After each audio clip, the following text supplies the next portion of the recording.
Spies of Mississippi, the true story of the spy network that tried to destroy the civil rights movement by Rick Bowers, is a work of nonfiction composed of vivid vignettes detailing how state-sponsored espionage was used in Mississippi to uphold segregation and sabotage the civil rights movement during the 1960s. Aimed at young adult readers, the book draws from primary sources and first-hand interviews with surviving activists to spotlight lesser-known heroes of the movement. At its core, the narrative centers on the disturbing idea of government-sanctioned spying as a tool to reinforce systemic racism, particularly in Mississippi, where efforts to suppress civil rights activism were especially aggressive.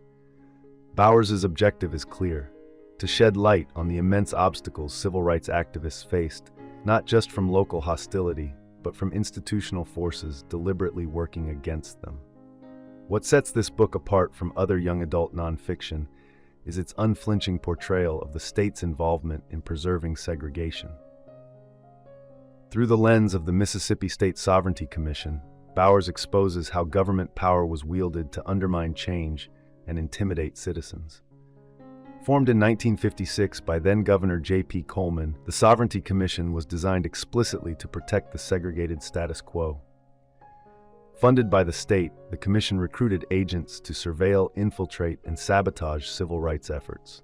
These agents reported on activists' plans and movements, enabling authorities to preempt protests and suppress organizing before it gained traction.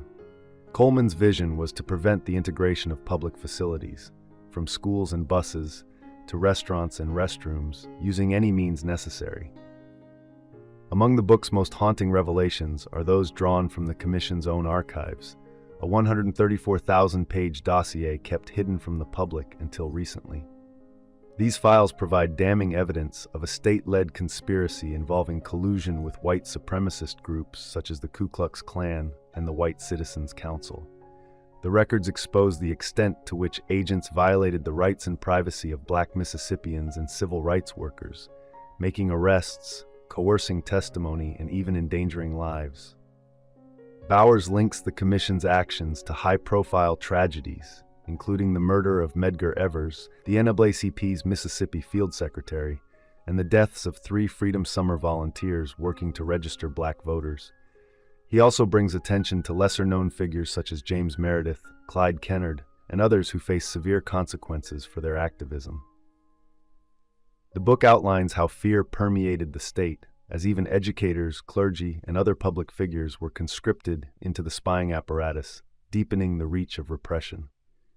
Although Spies of Mississippi has been praised for its depth and honesty, especially in contrast to more sanitized accounts of the civil rights movement, some critics note that Bowers focuses heavily on the mechanics of segregation enforcement without fully unpacking the deeply rooted racism that gave rise to those systems in the first place.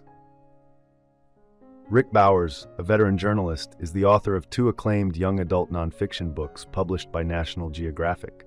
Spies of Mississippi, his debut, was a finalist for the 2011 YALSA Award for Excellence in Nonfiction for Young Adults, and was adapted into both a PBS documentary and an interactive appumentary. His second book, Superman vs. the Ku Klux Klan, explores how the iconic superhero was used in a 1947 radio program to fight racism. Bowers's journalism has appeared in numerous major publications, and he currently resides in California. Thank you for watching. If you enjoy this video, leave a like and subscribe.